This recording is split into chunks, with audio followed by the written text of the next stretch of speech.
আশরাফ আলী থানভী ডাক দেয়া বলেন, বিবি, কাল কিয়ামতের কঠিন ময়দানে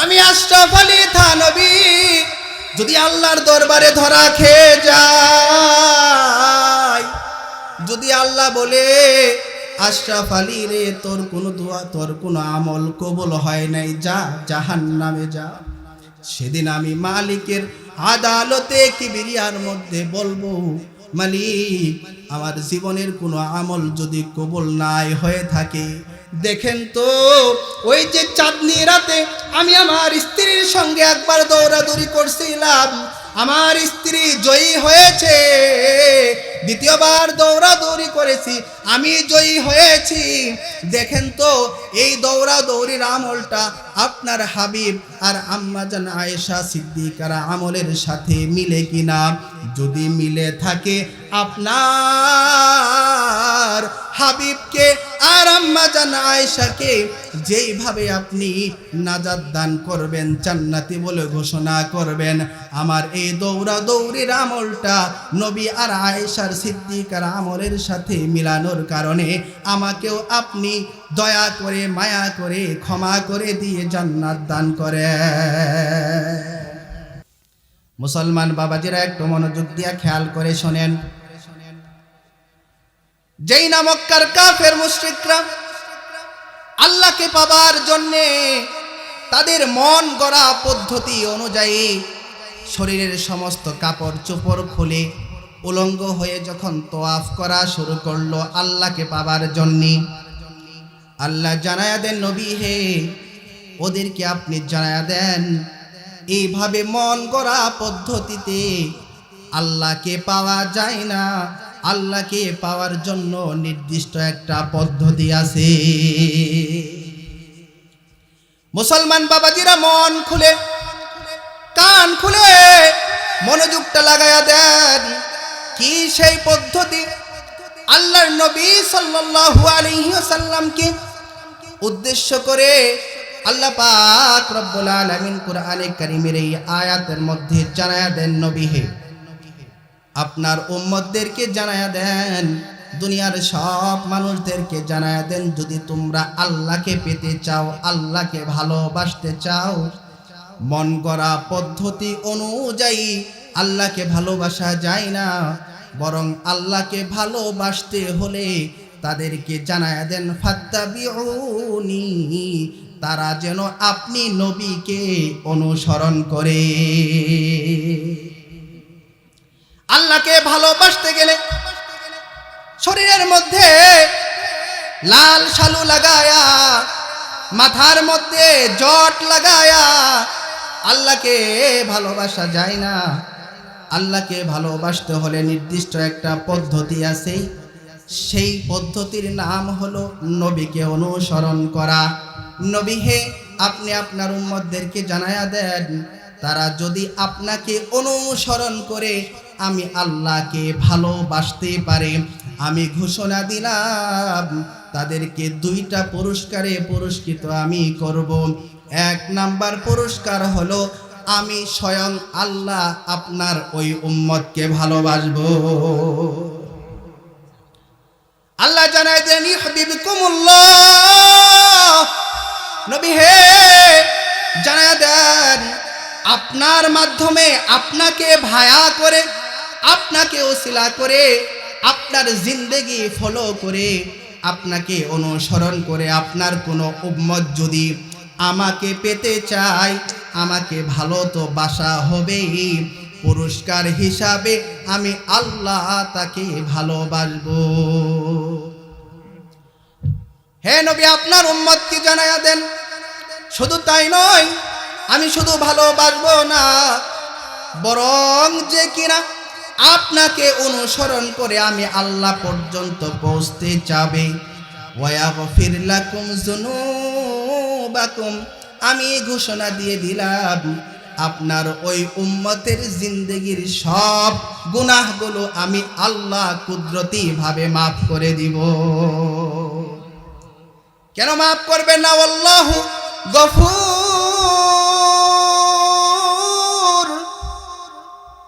হলেন ক্ষমাশীল রহিম, আল্লাহ হলেন দয়ালু ক্ষমাশীল আল্লাহ, দয়াময় আল্লাহ তার হাবিবের উম্মতকে না ক্ষমা কইরা পারেন না।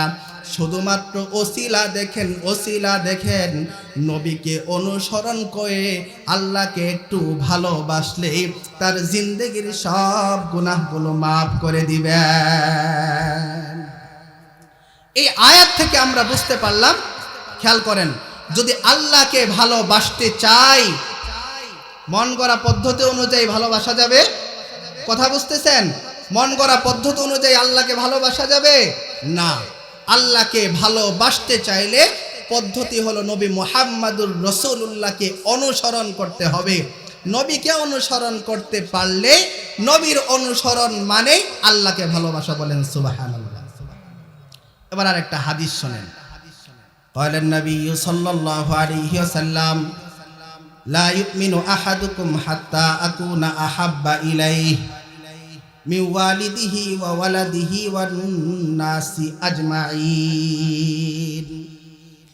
নবী মুহাম্মদুর রাসূলুল্লাহ জানায়া দেন, লা ইউমিনু আহাদুকুম, তোমাদের মধ্য থেকে ততক্ষণ পর্যন্ত কোন ব্যক্তি প্রকৃত পক্ষে ঈমানদার হতে পারবে না, হাত্তা আকুনা আহাব্বা ইলাইহি, যতক্ষণ পর্যন্ত না ওই বান্দাটা, ওই ব্যক্তিটা আমি নবীকে সবচেয়ে বেশি ভালোবাসবে।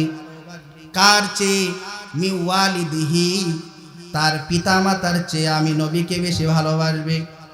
ওয়ালাদিহি, তার সন্তানের চেয়ে আমি নবীকে বেশি ভালোবাসবে।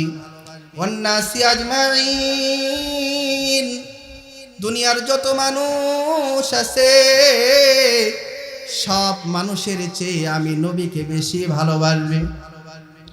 হে নবী, আপনি আপনার উম্মতকে জানায়া দেন, ততক্ষণ পর্যন্ত কোনো মানুষ প্রকৃতপক্ষে ঈমানদার হতে পারবে না যতক্ষণ পর্যন্ত নিজের সন্তানের চেয়ে, নিজের মা বাবার চেয়ে, এমনকি সমস্ত মানুষের চেয়ে, এমনকি নিজের জানের চেয়েও নবীকে সবচেয়ে বেশি ভালোবাসতে না পারবে।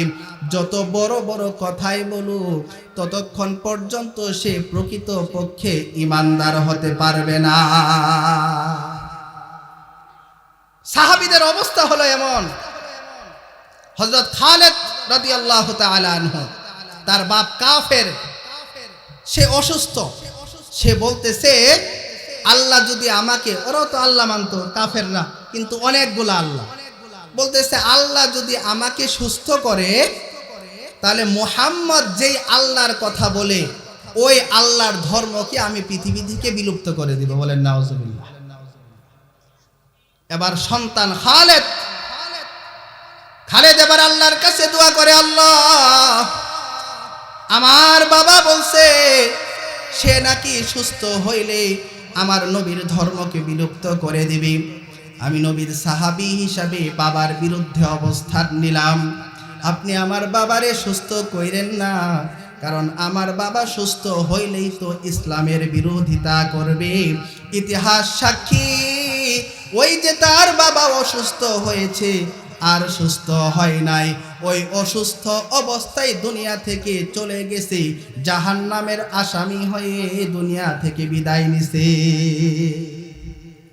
নিজের বাবার বিরুদ্ধে অবস্থান, নবীর বিরোধিতা করছে, আল্লাহর কাছে বদদুয়া করে দিছে, আল্লাহ, আমার বাবা যেহেতু বলছে সে নাকি সুস্থ হইলে ইসলামের বিরোধিতা করবে, অতএব তাকে আর সুস্থ করাই দরকার নাই।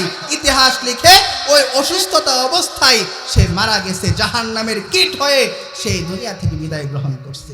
এটা হলো প্রকৃত আশিক। ততক্ষণ পর্যন্ত মুমিন হবে না যতক্ষণ পর্যন্ত না নিজের বাবার চেয়েও নবী মুহাম্মদুর রাসূলুল্লাহকে ভালোবাসবে। এই হলো আশিকে রাসূল। তাহলে আমরা কি বুঝলাম? আয়াত থেকে বুঝলাম আল্লাহকে যদি ভালোবাসতে চাই তাহলে নবীকে অনুসরণ করা লাগবে। কথা বুঝতেছেন? এই হাদিস থেকে বুঝলাম প্রকৃতপক্ষে ঈমানদার আর মুমিন যদি হতে চাই তাহলে দুনিয়ার সব কিছুর চেয়ে নবী মুহাম্মদুর রাসূলুল্লাহকে ভালোবাসা লাগবে। একসাথে মিলান, আল্লাহকে ভালোবাসতে চাইলে প্রকৃতপক্ষে ইমানদার হতে হলে 2 গুণের প্রয়োজন। কয় গুণ? আমার সাথে একটু বলেন, কয় গুণ? একটু কথা যদি বলেন খুশি হবে কে? কে খুশি হবেন? আমরা এখানে আসছি কাকে খুশি করার জন্য? শয়তানকে না আল্লাহকে? শয়তানকে যদি খুশি না করতে চাই, যদি আল্লাহকেই খুশি করতে চাই, উচ্চ আওয়াজে বলতে হবে কথা ইনশাআল্লাহ। কি বলেন? তাহলে আল্লাহকে ভালোবাসতে হলে, প্রকৃতপক্ষে ইমানদার আর মুমিন হতে হলে গুণ দরকার কয়টা? আমার সাথে বলেন কয়টা? আরো জোরে, জোর হলো না। গুণ কয়টা দরকার? 2টা। 1 নাম্বার গুণ হলো নবীকে অনুসরণ করা লাগবে। 2 নাম্বার গুণ হলো নিজের জানের চেয়েও, নিজের মায়ের চেয়েও, নিজের বাবার চেয়েও, দুনিয়ার সমস্ত মানুষের চেয়ে নবী মুহাম্মদুর রাসূলুল্লাহকে বেশি ভালোবাসতে হবে। খুব সংক্ষেপ, আল্লাহকে ভালোবাসতে হলে 2 গুণ। 1 হলো নবীকে অনুসরণ করার গুণ, আর একটা হলো নবীকে ভালোবাসার গুণ। আল্লাহকে অনুসরণ করার গুণ, আর একটা হলো কি? নবীকে ভালোবাসার গুণ। 2 গুণের প্রয়োজন। এই 2 গুণ ছাড়া আল্লাহকে ভালোবাসা, প্রকৃতপক্ষে ইমানদার হওয়া সম্ভব না। কারো ভিতরে শুধু অনুসরণের গুণ আছে, কিন্তু নবীকে ভালোবাসার গুণ নাই, হতে পারে না? যেমন রঈসুল মুনাফিকিন আব্দুল্লাহ ইবনে উবাই ইবনে সুলুল, সে উপরে হলো তার ফিটফাট, কিন্তু ভিতরে হলো সদরঘাট। বুঝছেন? নবীকে খুব অনুসরণ করে, নবীর মতো লম্বা পাগড়ি পরে, লম্বা জুব্বা পরে আল্লাহর নবী মসজিদে নববীতে ইমামতি করে, সে নবীর পাশে বসে, নবীর পিছনে বসে সে হলো নামাজ পড়ে, কিন্তু ভিতরে কি নাই? ঈমান নাই, নবীর প্রতি ভালোবাসা নাই। মুসলমান বাবাজিরা একটু মনোযোগ লাগান। এই সমস্ত মুনাফিকদের ব্যাপারে আল্লাহ পাক রব্বুল আলামিন বলেন, ইন্নাল মুনাফিকিনা ফিদ দারকিল আসফালি মিনান নার, নিশ্চয় মুনাফিকরা জাহান্নামের তলদেশে থাকবে। মুসলমান বাবাজিরা মনোযোগ লাগান। শুধুমাত্র অনুসরণ এইটা কাউকে মুক্তিপ্রাপ্ত বানাতে পারে না। যদি তাই হয়তো মুনাফিকদের অন্তরে নবীজির প্রতি কোনো ভালোবাসা ছিল না, শুধু বাহ্যিক অনুসরণ ছিল, মায়ের বাঁচানোর অনুসরণ, শুধু বাহ্যিক অনুসরণ ছিল, নবীর প্রতি কোনো ভালোবাসা ছিল না, মনে মনে কোনো ভালোবাসা ছিল না, শুধুমাত্র বাহ্যিক অনুসরণ ছিল। তাহলে আপনারা জানেন মুনাফিকরা তারা কোনোদিন জান্নাতে যাবে না। মুনাফিকরা আল্লাহর তৈরি জাহান্নামের মধ্যে যাবে। কারণ জান্নাতে যাইতে হলে গুণ লাগবে 2টা। একটা হলো অনুসরণের গুণ, আর একটা হলো নবীর প্রতি ভালোবাসার গুণ। মুনাফিকদের মধ্যে নবীর প্রতি বাহ্যিকভাবে অনুসরণের গুণ ছিল, কিন্তু মনে মনে নবীর প্রতি ভালোবাসা ছিল। এবার আসেন নবীর চাচা খাজা আবু তালেব, নবীকে কতই না ভালোবাসতো। বাড়িতে ভালো খাবার রান্না হলে আবু তালেবের অন্য সন্তানরা তার মাকে গিয়ে বলতো, মা খাবার তো রেডি, বাস খাবার বেড়ে দাও। আবু তালেব বলতো, এই খাবার ততক্ষণ পর্যন্ত পাতিল থেকে নামবে না যতক্ষণ পর্যন্ত না আমার ভাতিজা মুহাম্মদ আসবে, ততক্ষণ পর্যন্ত খাবার পাতিল থেকে নামবে না। শুধু তাই নয়, ভাতিজার জন্য, নবী মুহাম্মদুর রাসূলুল্লাহ সাল্লাল্লাহু আলাইহি ওয়াসাল্লামের জন্য সে কাফেরদের শত্রু হয়েছে, স্বজাতির কাছে সে শত্রু হয়েছে। ভাতিজার পক্ষ নেওয়ার কারণে সে আবু তালেবের মধ্যে 3 বৎসর সে জেল খেটেছে। নবীর প্রতি খুব ভালোবাসা। খাজা আবু তালেব চাচা নবীকে খুব ভালোবাসে, নিজের অন্তর দিয়ে ভালোবাসে। কিন্তু মুসলমান বাবাজিরা একটু মনোযোগ লাগান। যখন আবু তালেব একবারে মুমূর্ষ অবস্থায় পড়ে গেল, বিছানায় শুয়ে পড়েছে, আল্লাহর নবী সাল্লাল্লাহু আলাইহি ওয়াসাল্লাম চাচাকে গিয়ে বলে, চাচা আপনি কেউ শুনবে না, আপনি শুধুমাত্র আমার কানে কানে একটু লা ইলাহা ইল্লাল্লাহ বলেন, মুহাম্মাদুর রাসূলুল্লাহ বলারও প্রয়োজন নাই, শুধু লা ইলাহা ইল্লাল্লাহ বলেন। কাল কিয়ামতের ময়দানে আল্লাহর কাছে সুপারিশ কালি মেখে আমি তোমার ধর্ম গ্রহণ করতে পারবো না। এবার আল্লাহর নবী বলেন, চাচা যদি আপনি ইসলাম ধর্ম গ্রহণ না করেন তাহলে তো আপনাকে জাহান্নামের আগুনে জ্বলতে হবে। এবার চাচা আবু তালেব ডাক দিয়ে বলেন, আন্নারু খায়রুম মিনাল আর। ভাতিজারে, নিজের স্বজাতির কাছে নিজের বাপ দাদার ধর্মের মুখে চুনকালি মাখার চেয়ে আমি জাহান্নামকে হাসি মুখে বরণ করাকে উত্তম মনে করি। নাউজুবিল্লাহ। তারপরও আমি তোমার আনিত ধর্ম এক আল্লাহর ধর্মকে আমি কোনো সময়ে মানব না। আবু তালেব নবীর প্রতি ভালোবাসা কি কম ছিল? ছিল, অনেক ছিল, কিন্তু নবীর প্রতি অনুসরণ নাই, নবীর আনিত ধর্মকে সে গ্রহণ করে নাই। আবু তালেব জান্নাতি নাকি জাহান্নামী? জান্নাতি নাকি জাহান্নামী? জাহান্নামী। তার মানে প্রকৃতপক্ষে ঈমানদার আর মুমিন হতে হলে দুই গুণের প্রয়োজন। এক নাম্বার হলো অনুসরণ, দুই নাম্বার হলো ভালোবাসা। শুধু অনুসরণ থাকলে জান্নাতে যাওয়া যাবে না, শুধু ভালোবাসা থাকলেও জান্নাতে যাওয়া যাবে না। যখন অনুসরণ আর ভালোবাসা দুই গুণ একসাথে হবে তখনই নবীর প্রকৃত আশেক হয়ে আল্লাহর তৈরি জান্নাতে প্রবেশ করা যাবে। চিৎকার মেলে বলেন আলহামদুলিল্লাহ। আমার কথা কি এতটুকু আপনারা বুঝছেন? নবীর প্রতি দুই গুণ, অনুসরণের গুণ এবং ভালোবাসার গুণ, এই দুই গুণ অর্জন যারা করতে চায় আল্লাহু আকবার বলে হাত উঠায়। নারায়ে তাকবীর। দিন ইসলাম, দিন ইসলাম। আল কোরআনের আলো, আল হাদিসের আলো। নারায়ে তাকবীর। মুতাওয়াজ্জিহান ইলা জিহাতিল হুজুর। একটু আমার দিকে খেয়াল করে থাকবেন, আমি বেশিক্ষণ কথা বলবো না। তাহলে অনুসরণ আর ভালোবাসা এই দুই গুণ যদি অর্জন করতে চাই আমাদের কিছু আমল করার দরকার আছে না নাই? দরকার আছে না নাই? অনুসরণও করা লাগবে, নবীকে ভালোবাসা লাগবে। এই দুই গুণ যদি অর্জন করতে চাই উলামায়ে কেরাম পাঁচটা আমলের কথা বলছেন। কয়টা আমল বলেন না? কয়টা আমল?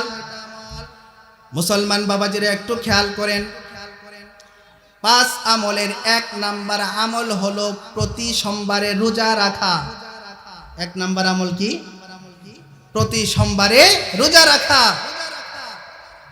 আল্লাহর নবী সাল্লাল্লাহু আলাইহি ওয়াসাল্লামকে জিজ্ঞাসা করা হলো, ইয়া রাসূলুল্লাহ, ইয়া হাবিবাল্লাহ, আপনি প্রতি সোমবারে কেন রোজা রাখেন?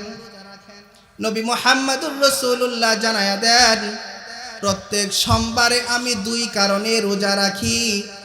এক নাম্বার কারণ হলো আমি মিলাদুন নবী পালন করি, আর দুই নাম্বার কারণ হলো এই দিনেই সোমবারের দিনে আমার উপর কোরআন নাজিল করা হয়েছে। মিলাদুন নবী পালন করে নবী কিবারে রোজা রাখার মাধ্যমে? বলেন না, কিবারে রোজা রাখার মাধ্যমে? সোমবারে। নবীজি জন্মদিন পালন করে, মিলাদুন নবী মানে কি? জন্মদিন। নবী জন্মদিন পালন করে প্রত্যেক সোমবারে খিচুড়ি খাওয়ার মাধ্যমে, জিলাপি, সিন্নি, হালুয়া, রুটি, কিসের মাধ্যমে? বলেন না, কিসের মাধ্যমে? আর আমগর মিলাদ হয়েছে কোন কেন্দ্রিক? হালখাতা হবে দুপুর 1টা 2টা 1 মিনিটে, তখন মিলাদ পড়া হবে। নবীজি মিলাদ পালন করছেন রোজা রাখার মাধ্যমে, আমরা করি সিন্নি খাওয়ার মাধ্যমে। নবীজি মিলাদ পালন করছেন রোজা রাখার মাধ্যমে, আমরা করি জিলাপি খাওয়ার মাধ্যমে। নবী পালন করছেন প্রত্যেক সপ্তাহে একদিন, আর আমরা বৎসরে 12 রবিউল আউয়ালে একদিন করি। নবীর সাথে কি আমাদের জীবনে মিলতেছে? মিলতেছে? মিলে না। নবীজি তো বছরে একদিন তার জন্মদিন পালন করেন নাই, নবীজি জন্মদিন পালন করছেন প্রত্যেক সপ্তাহের সোমবারে। এজন্য জন্মদিন যদি পালন করতে হয় নবীর জন্মদিন, তাহলে বছরে একদিন না, প্রত্যেক সপ্তাহে একদিন। সেটা জিলাপি খাওয়ার মাধ্যমে নয়, বরং রোজা রাখার মাধ্যমে। বলেন সুবহানাল্লাহ। কথা বুঝছেন? মুসলমান বাবাজিরা একটু খেয়াল করেন। তাহলে আল্লাহর নবীকে যদি ভালোবাসতে চাই, নবীকে যদি অনুসরণ করতে চাই, তাহলে আমাদের গুণ লাগবে হলো দুইটা। এক নাম্বার গুণ হলো অনুসরণের গুণ, আর এক নাম্বার গুণ হলো ভালোবাসার গুণ। এই দুই গুণ যদি অর্জন করতে চাই, পাঁচটা আমলের প্রয়োজন। এক নাম্বার আমল হলো প্রত্যেক সোমবারের দিন নবী যেভাবে রোজা রাখতেন, নবীর প্রকৃত আশেক হতে চাইলে আমাদেরকেও প্রত্যেক সোমবারে রোজা রাখতে হবে। কথা বুঝছেন? দুই নাম্বার আমল আল্লাহর নবী সাল্লাল্লাহু আলাইহি ওয়াসাল্লামকে ভালোবাসার আর অনুসরণ করার দুই নাম্বার আমল হলো প্রত্যেক কাজে মাসনুন দোয়া পাঠ করতে হবে, দোয়া পাঠ করতে হবে। এই যে আজকে বৈঠকটা শেষ হয়ে যাবে, বৈঠক শেষ করার একটা দোয়া আছে, সুবহানাল্লাহি ওয়া বিহামদিহি সুবহানাকাল্লাহুম্মা ওয়া বিহামদিকা আশহাদু আল্লা ইলাহা ইল্লা আনতা আস্তাগফিরুকা ওয়া আতুবু ইলাইক। বাড়িতে যখন যাব, ঘুমাইতে যাইব, ঘুমানোর সময় একটা দোয়া আছে, ঘুম থেকে ওঠার সময় দোয়া আছে, সকালবেলা যখন উঠে ইস্তেনজায় যাব দোয়া আছে, বের হব দোয়া আছে, মসজিদে প্রবেশ করব দোয়া আছে, বের হব দোয়া আছে, খাবার খাবো দোয়া আছে, নতুন কাপড় পরবো দোয়া আছে। নবী থেকে যত দোয়া বর্ণিত আছে এই সবগুলা দোয়া শিখে পড়লেই নবীকে অনুসরণ করা যাবে, নবীকে ভালোবাসা যাবে। দোয়াগুলো শিখতে হবে। কিতাবুস সুন্নাহ মুফতি মনসুরুল হক সাহেবের লেখা এই কিতাবটা যদি কিনেন মাত্র 80-90-100 টাকা দাম হবে। এখানে প্রত্যেক কাজের কি কি দোয়া, এখানে দোয়াগুলো দেওয়া আছে। মুখস্থ করা খুব কঠিন না, কিন্তু দারুল উলুম মফিজউদ্দিন মাদ্রাসার এক ছাত্রকে ডাক দিবেন, বাবা ঘুম থেকে ওঠার দোয়াটা কি? সে বলবে আলহামদুলিল্লাহিল্লাযী আহইয়ানা বাদামা আমাতানা ওয়া ইলাইহিন নুশুর। বাবা ঘুমানোর দোয়া কি বলবে? আল্লাহুম্মা বিসমিকা আমুতু ওয়া আহইয়া। বাবা মসজিদে প্রবেশ করার দোয়া কি বলবে? আল্লাহুম্মা ইফতাহলি আবওয়াবা রাহমাতিক। কিন্তু আপনাকে যদি জিজ্ঞাসা করা হয় বলতে পারবেন না। তার মানে বোঝা গেল আমরা একটা কথা স্বীকার করি, নিজে শ্রেষ্ঠ হইতে চাই, নিজের সন্তানদেরকে শ্রেষ্ঠ বানাইতে চাই, কিন্তু যেই শিক্ষা গ্রহণ করলে সন্তান শ্রেষ্ঠ হবে সেই শিক্ষা আমরা নিজের বাচ্চাদেরকে দিতে চাই না। নবী বলেন খায়রুকুম মান তাআল্লামাল কুরআনা ওয়া আল্লামা। তোমাদের মধ্যে সর্বোত্তম ওই ব্যক্তি যে নিজে কোরআন শিক্ষা করে এবং অপরকে কোরআন শিক্ষা দেয়, সেই হলো এই দুনিয়ার শ্রেষ্ঠ মানুষ। আমরা সেরা হতে চাই, কিন্তু সন্তানকে মাদ্রাসায় পড়াইতে চাই না। আরে মাদ্রাসায় পড়াইলে সন্তান আমার না খায়া মরবে, মাদ্রাসায় পড়াইলে সন্তান আমার কত কষ্টে দিন যাপন করবে। কিন্তু একটু চিন্তা করে দেখেন, একটু কষ্টে হয়তো জীবন যাপন করবে। আপনার সন্তান যদি মাদ্রাসায় পড়ে আলেম হয়, তাকে কোনোদিন বলা লাগবে না তুই বিড়ি সিগারেট খাইস না, বলা লাগবে? সন্তান যদি আলেম হয় কোনোদিন বলা লাগবে তুই ইয়াবা গাঞ্জা ইত্যাদি এগুলো খাইস না, বলা লাগবে? সন্তানকে কি বলা লাগবে? তুই দাড়ি কাটিস না, প্রশ্নই আসে না। কারণ এমন একটা সিস্টেম হয়ে গেছে, যেই ইমাম সাহেবের দাড়ি নাই তার পিছনে আপনারা নামাজ পড়বেন। আপনার সন্তানটা যখন আলেম হয়ে যাবে, তখন ইচ্ছা হোক অনিচ্ছাই হোক এমন একটা পরিবেশের মধ্যে সে উঠে যাবে, জীবনে কোনোদিন দাড়ি কাটবে না। মাগরিবের নামাজ চলতে থাকবে, আপনার দুইটা ছেলে, একটা ছেলেকে আপনি মাদ্রাসায় পড়াইছেন, আরেকটা ছেলেকে মাদ্রাসা ছাড়া অন্য লাইনে পড়াইছেন, বহু টাকা লক্ষ লক্ষ টাকা ইনকাম করে। মাগরিবের নামাজ চলাকালীন আপনার অন্য জায়গায় পড়ার সেই ছেলেটা বাস বসে থাকবে, চাষ চলে। কিন্তু আপনার এই মাদ্রাসা পড়ুয়া ছেলেটা মন যদিও না চাই, শয়তান ইচ্ছা করে তাকে বসায়া রাখতে পারবে না। তার পোশাক, তার লেবাস, তার দাড়ি তাকে মসজিদে যেতে বাধ্য করবে। এটার নাম হলো পরিবেশ। নিজের সন্তানকে পরিবেশে উঠানো প্রত্যেক মা বাবার দায়িত্ব। নারিকেল গাছ যদি লাগায় সুপারির যদি আশা করি, তাহলে সেই ব্যক্তি যেমন আহমক, নিজের সন্তানকে পৃথিবীর শ্রেষ্ঠ শিক্ষা কোরআন না দিয়ে যদি অন্য শিক্ষায় শিক্ষিত করি, তাহলে আপনার সন্তানের কাছ থেকে সার্বিকভাবে ইসলাম আশা করবেন, এটাও অসম্ভব, সম্ভব না। আপনি বাবা হিসাবে, আপনি মা হিসাবে আপনার সন্তানকে কোরআনের শিক্ষায় শিক্ষিত করা আপনার নৈতিক দায়িত্ব। না হয় আপনার শেষ বয়সে এসে হুজুরের কাছে যাবেন, আমার ছেলেটা ভালো হচ্ছে না, আমার ছেলেটা বিভিন্ন খারাপ মানুষের সাথে ঘুরে বেড়ায়, আমার ছেলে নামাজ পড়ে না, আমার ছেলে খারাপ কাজের সাথে জড়িত। কারণ কি?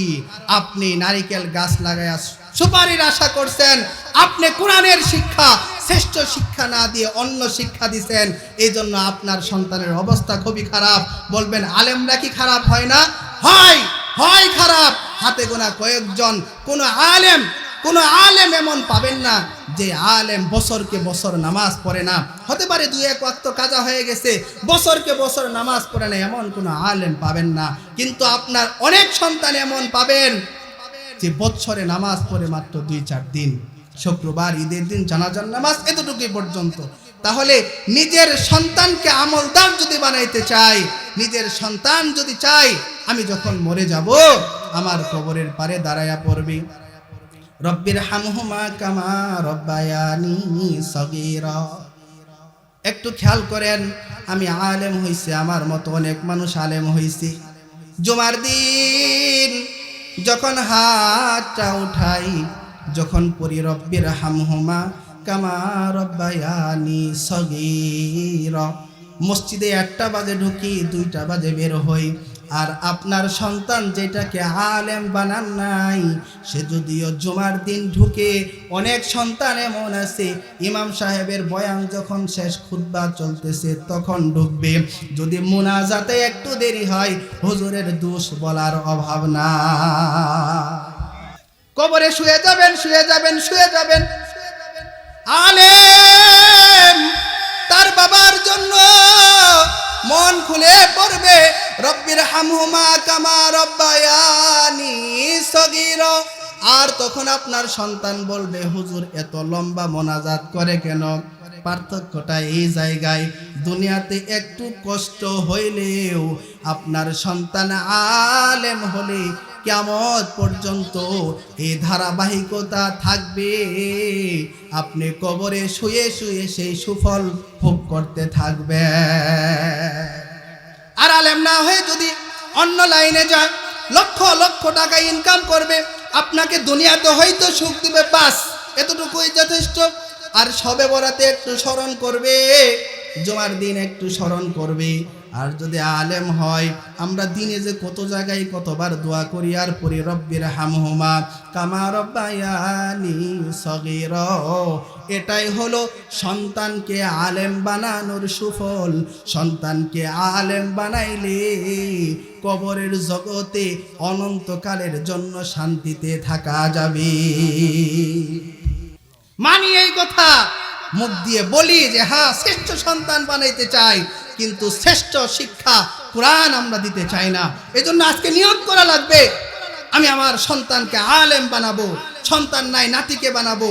যদি তাও না থাকে, বাস একজন মানুষকে বলে মাদ্রাসায় পড়ানোর ব্যবস্থা করব, আলেম বানাবো, সে যাতে করে আমার নাজাতের জরিয়ার ওসিলা হয়ে যায়। নিয়ত করা যায় না? ইনশাআল্লাহ কবরে অনন্তকালের জন্য ভালো থাকা যাবে। মুসলমান বাবাজিরা, আমি বলতেছিলাম, যদি নবীকে অনুসরণ করতে চাই, ভালোবাসতে চাই, 5টা আমল। 1 নাম্বার হলো প্রত্যেক সোমবারের দিন রোজা রাখা। 2 নাম্বার হলো প্রত্যেক কাজে কাজে সুন্নতের দোয়া পড়া, প্রত্যেক কাজে কাজে দোয়া পড়া। আর 3 নাম্বার হলো প্রত্যেক কাজে কাজে নবীর সুন্নত খুঁজে বের করা। প্রত্যেক কাজে কাজে নবীর সুন্নত খুঁজে বের করা। খাওয়ার মধ্যে নবীর কি সুন্নত, মসজিদে ঢোকার মধ্যে নবীর কি সুন্নত, কথা বলার মধ্যে নবীর কি সুন্নত, সমস্ত কাজে কাজে নবীর সুন্নত খুঁজে বের করা। হুযায়ফা ইবনুল ইয়ামান রাদিয়াল্লাহু তাআলা আনহু, উনি রোম সম্রাটের দরবারে গেছেন। রোম সম্রাটের দরবারে গিয়ে খাইতে বসছেন। রোম সাম্রাজ্য হলো কাফের। উনি খাইতে বসছেন। খাবার খাইতেই হঠাৎ করে খাবারের একটা অংশ তার প্লেট থেকে জমিনে পড়ে গেছে, নিচে পড়ে গেছে। আব্দুল্লাহ ইবনে হুযাইফা তিনি খাবারটা উঠাচ্ছেন, খাবেন। এবার পাশে থাকা লোক একটু কোনই দিয়ে নাড়া দিছে, এখানে স্ট্যাটাস বজায় রাখা লাগবে। তুমি রোম সম্রাটের দরবারে আসছো, এখানে যদি তুমি পড়ে যাওয়ার খাবার উঠাও তাহলে মানুষ তোমাকে আনস্মার্ট বলবে, অসভ্য বলবে। আল্লাহর নবীর সাহাবী আব্দুল্লাহ ইবনে হুযাইফা, যে কিনা সমস্ত কাজে কাজে নবী মুহাম্মদুর রাসূলুল্লাহর সুন্নাত তালাশ করে, আব্দুল্লাহ হযরত হুযাইফা ইবনুল ইয়ামান রাদিয়াল্লাহু তাআলা আনহু উনি তার পাশে থাকা লোককে ডেকে বলে, আতরুকু সুন্নাত হাবিবি লিহা উলা ইল হুমাকা। দুনিয়ার এই সমস্ত আহমকদের কারণে, দুনিয়ার এই সমস্ত গর্দবদের কারণে, নবীর দুশমনদের স্মার্টনেসের কারণে আমি আমার নবীর সুন্নাত ছেড়ে দিতে পারি না। আমার জীবনের চেয়ে, আমার সম্মানের চেয়ে আমি নবী মুহাম্মদুর রাসূলুল্লাহর সুন্নাত আমার কাছে দামি। সঙ্গে সঙ্গে খাবারটা উঠায়া তিনি খেয়ে ফেললেন। প্রত্যেক কাজে সুন্নাত খোঁজা। আশরাফ আলী থানভী রহমাতুল্লাহি আলাইহি তিনি তার বিবিকে নিয়ে একদিন হাঁটতেছেন, তার এক ভক্তের বাড়িতে দাওয়াত খাওয়ার জন্য যাইতেছেন। খেয়াল করেন, শুনেন, বাসপতি মধ্যে চাঁদনি রাত, জ্যোৎস্না রাত। থানভী রহমাতুল্লাহি আলাইহি তার স্ত্রীকে ডেকে বলেন, বিবি আমার, চলো না এই চাঁদনি রাতে একটু দৌড় দেই। স্ত্রী ডাক দেয়া বলে, স্বামী আপনি বৃদ্ধ মানুষ, এই রাতের বেলা আবার দৌড়াদৌড়ি কেন? বাস স্বামীর কথা মান্য করতে গিয়ে আবার হলো দৌড় দিছেন। দৌড় দিয়া আশরাফ আলী থানভীকে পিছে ফেলায়া তার বিবি আগে চলে গেছে, বিবি ফার্স্ট হয়েছে, বিজয়ী হয়েছে। দাওয়াত খাওয়ার পরে আবার যখন ওই জায়গায় আসছেন, এবার আশরাফ আলী থানভী তার বিবিকে আবার ডেকে বলেন, বিবি চলো না আবার একটু দৌড় দেই। বিবি বলতেছেন, স্বামী মাত্র খাবার খাইলেন, আবার কেন দৌড়? বলে, চলো না একটু দৌড় দেই। এবার বিবি আর আশরাফ আলী থানভী রহমাতুল্লাহি আলাইহি দৌড় দিছেন। এবার দৌড় দিয়ে আশরাফ আলী থানভী রহমাতুল্লাহি আলাইহি জোরে দৌড় দিছেন, দিয়ে ফার্স্ট হয়ে গেছেন। প্রথমবার বিবি ফার্স্ট, দ্বিতীয়বার আশরাফ আলী থানভী রহমাতুল্লাহি আলাইহি ফার্স্ট। বিবি ডাক দিয়ে বলেন, স্বামী বাস প্রথমবারে আমি জয়ী, আপনি পরাজয়ী। দ্বিতীয়বার আপনি জয়ী, আমি পরাজয়ী। বাস সমান সমান হয়ে গেল। যেই না সমান সমানের কথা বলছেন, আশরাফ আলী থানভী রহমাতুল্লাহি আলাইহি চোখ দিয়ে পানি ছেড়ে দিছেন, দিয়া বলেন, বিবি এই বৃদ্ধ বয়সে সমান সমান করার জন্য কি দৌড় দিছি নাকি? তাহলে কেন দৌড় দিলেন? আশরাফ আলী থানভী রহমাতুল্লাহি আলাইহি জানান, বিবিরে আজ থেকে বহু বছর আগে বিশ্ব মানবতার মুক্তির কাণ্ডারি নবী মুহাম্মদুর রাসূলুল্লাহ সাল্লাল্লাহু আলাইহি ওয়াসাল্লাম আম্মা জান আয়েশা সিদ্দিকাকে বলছিলেন, আয়েশা চলো না একটু আমরা দৌড় দেই। তখন আয়েশা সিদ্দিকা বয়সে একটু কম ছিলেন, হ্যাংলা পাতলা ছিলেন। একটা দৌড় দিছে, দৌড় দিয়ে আয়েশা সিদ্দিকা ফার্স্ট হয়েছে, নবীজি পরাজয় বরণ করেছে। আবার বহু বছর পরে এসে আরেকদিন নবী আর আয়েশা দৌড় দেয়। এবার নবী মুহাম্মদুর রাসূলুল্লাহ জোরে দৌড় দিয়া নবী মুহাম্মদ ফার্স্ট হয়েছেন। আম্মা জান আয়েশা তিনি হলেন পরাজয় বরণ করেছেন। এটা হলো আমার নবীর জিন্দেগি। আশরাফ আলী থানভী ডাক দেয়া বলেন, বিবি কাল কিয়ামতের কঠিন ময়দানে আমি আশরাফ আলী থানভী যদি আল্লাহর দরবারে ধরা খেয়ে যাই, যদি আল্লাহ বলে আশরাফ আলী রে তোর কোনো দোয়া, তোর কোনো আমল কবুল হয় নাই, যা জাহান্নামে যা, সেদিন আমি মালিকের আদালতে কিবরিয়ার মধ্যে বলবো, মালিক আমার জীবনের কোনো আমল যদি কবুল নাই হয়ে থাকে, দেখেন তো ওই যে চাঁদনি রাতে আমি আমার স্ত্রীর সঙ্গে একবার দৌড়াদৌড়ি করছিলাম, আমার স্ত্রী জয়ী হয়েছে, দ্বিতীয়বার দৌড়াদৌড়ি করেছি, আমি জয়ী হয়েছি, দেখেন তো এই দৌড়াদৌড়ির আমলটা আপনার হাবিব আর আম্মাজান আয়েশা সিদ্দিকার আমলের সাথে মিলে কিনা। যদি মিলে থাকে আপনার হাবিবকে আর আম্মাজান আয়েশাকে যেইভাবে আপনি নাজাত দান করবেন, জান্নাতি বলে ঘোষণা করবেন, আমার এই দৌড়াদৌড়ির আমলটা নবী আর আয়েশার সিদ্দিকার আমলের সাথে মিলানোর কারণে আমাকেও আপনি দয়া করে মায়া করে ক্ষমা করে দিয়ে জান্নাত দান করেন।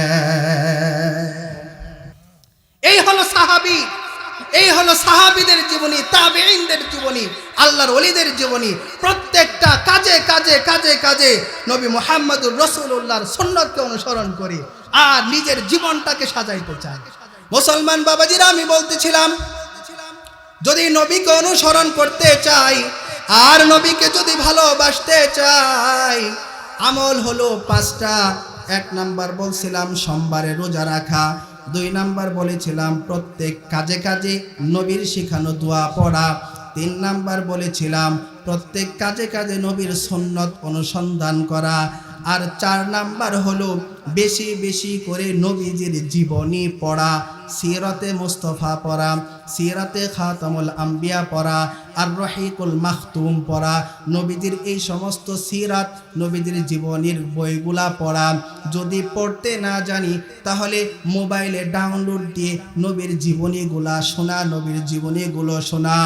আর 5 নাম্বার হলো নবীর উপর বেশি বেশি দরুদ পাঠ করা।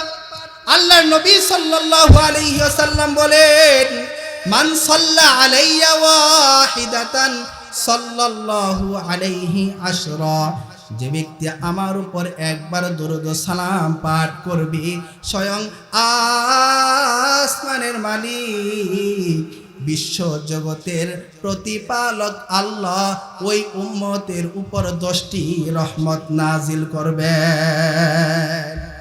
নবীজি বলেন, দরুদ পড়ো, তোমরা যেখানেই থাকো না কেন দরুদ পড়ো। নবী বলেন, ইন্না লিল্লাহি মালাইকাতান, আল্লাহর পক্ষ থেকে নিয়োজিত ফেরেশতা আছে, সাইয়াহিনা ফিল আরদ, যারা সারা দুনিয়াতে ভ্রমণ করে, ইউবাল্লিগুনি মিন উম্মতি আসসালাম, আমার উম্মত কোন গ্রামে কোন কোনায় বসে দরুদ পড়ে, তার নাম, তার বাবার নাম, তার দাদার নাম, তার গ্রামের নাম সহ আমি নবী মুহাম্মদুর রাসূলুল্লাহর রওজা মুবারকে পৌঁছায়া দেয়। এজন্য যদি নবীকে স্বপ্নে দেখতে চাই, দরুদের আমলকে বাধ্যতামূলক করি। রাতে দরুদ পড়তে পড়তে ঘুমায়া যায়, রাতে আধারে একদিন হঠাৎ করে দেখবেন আপনার কাছে এসে গেছে বিশ্ব মানবতার মুক্তির কান্ডালি মুহাম্মাদুর রাসূলুল্লাহ। নবী বলবেন, আমাকে দেখার জন্যই তো দরুদ পড়তিস, বাস আজকে এসে গেলাম, আজকে এসে গেলাম। মান রাআনি ফিল মানাম ফাকাদ রাআনি ফা ইন্না শাইতানা লা ইয়াতামাসসালু বি। নবী বলেন, যে স্বপ্ন যুগে আমাকে দেখলো, সেজন্য আমি নবীকে বাস্তবেই দেখলো, কারণ শয়তান আমার আকৃতি গ্রহণ করতে পারে না। নবীজি বলেন, যে আমাকে দেখবে, আমাকে যে স্বপ্ন যুগ হলে দেখবে, তার জন্য জাহান্নামের আগুন হারাম। এজন্য বাবাজিরা নিয়ত করা লাগবে, নবীকে ভালোবাসতে হবে, নবীকে অনুসরণ করা লাগবে, নবীর দরুদ ছাড়া যাবে না। নিয়ম করা লাগবে, আমি দৈনিক 100 বার দরুদ পড়ব, 10 বার দরুদ পড়ব, 200 বার দরুদ পড়ব। পড়তে পড়তে হঠাৎ করে একদিন সৌভাগ্য নসিব হয়ে যাবে, নবীকে দেখা হয়ে যাবে।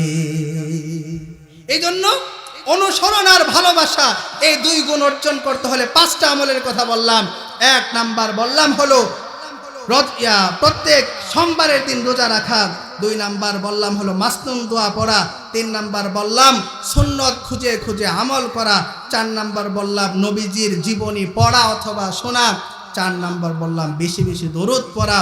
এই 5টা আমল যদি করি 2 গুণ অর্জন হবে, নবীকে অনুসরণ করার গুণ অর্জন হবে, নবীকে ভালোবাসার গুণ অর্জন হবে। নবীকে অনুসরণ আর ভালোবাসা একসাথে যদি হয়ে যায় আল্লাহকে ভালোবাসা হয়ে যাবে, আর আল্লাহকে ভালোবাসা হইলে তার দুনিয়াও সার্থক, তার আখিরাতও সার্থক। বলেন সুবহানাল্লাহ। রাজি আছি তো ইনশাআল্লাহ? কয় গুণ বলেন না, কয় গুণ? 1 নাম্বার অনুসরণ, 2 নাম্বার ভালোবাসা। শুধু অনুসরণ করলে, ভালোবাসা না থাকলে মুনাফিকদের মতো জাহান্নামী হতে হবে। শুধু ভালোবাসা থাকলে, অনুসরণ না থাকলে খাজা আবু তালেবের মতো জাহান্নামী হওয়া লাগবে। 2 গুণ অর্জন করে সাহাবাদের মতো আমরা জান্নাতি হতে চাই। সবাই বলেন আল্লাহু আকবার। আয় আল্লাহ, আপনি আমাদেরকে আপনার প্রকৃত পক্ষে ভালোবাসার মানুষ হিসাবে কবুল করেন, আপনার নবীর প্রকৃত আশিক হওয়ার তৌফিক দান করেন। আমি আপনাদের এলাকার সন্তান হিসেবে টুটাপাটা কয়েকটা কথা বললাম। আল্লাহ আমাকে আপনাদের সবাইকে সহি কথাগুলোর উপর আমল করবার তৌফিক দান করেন। আমিন। ওয়া আখিরু দাওয়ানা আলহামদুলিল্লাহি রাব্বিল আলামিন। আসসালামু আলাইকুম ওয়া রাহমাতুল্লাহি ওয়া বারাকাতুহু।